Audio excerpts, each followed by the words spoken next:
திருவள்ளூர் மாவட்டம் பொன்னேரி அருகே கட்டட இடிபாடுகளில் சிக்கி தொழிலாளி உயிரிழந்த சம்பவம் சோகத்தை ஏற்படுத்தியிருக்கிறது. இது பற்றிய மேலும் விவரங்களை எமது செய்தியாளர் பாஸ்கர் வழங்க கேட்கலாம். வணக்கம் பாஸ்கர், உயிரிழந்த தொழிலாளி அவருடைய பின்னணி என்ன நடந்தது? முழு விவரங்களை பதிவு பண்ணுங்க.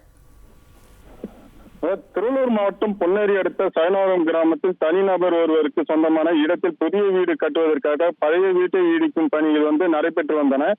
இன்று காலை வழக்கம் போல தொழிலாளர்கள் வீட்டின் சுவற்றை இடிக்கும் பணியில் 10க்கும் மேற்பட்ட தொழிலாளர்கள் ஈடுபட்டிருந்தனர். அப்போது எதிர்பாராத விதமாக சுவரி இடிந்து அங்கிருந்த தினேஷ்குமார் என்பவர் மீது தொழிலாளி மீது விழுந்தது.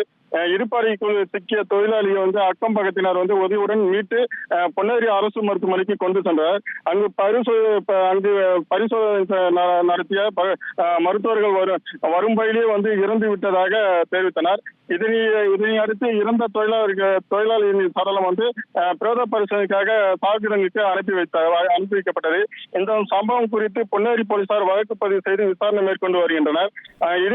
கட்டிடத்தை இடிக்கும் பணியில் ஈடுபட்ட தொழிலாளி மீது சுவரி இடிந்து உயிரிழந்த சம்பவம் அப்பகுதியில் சோகத்தை ஏற்படுத்தியுள்ளது.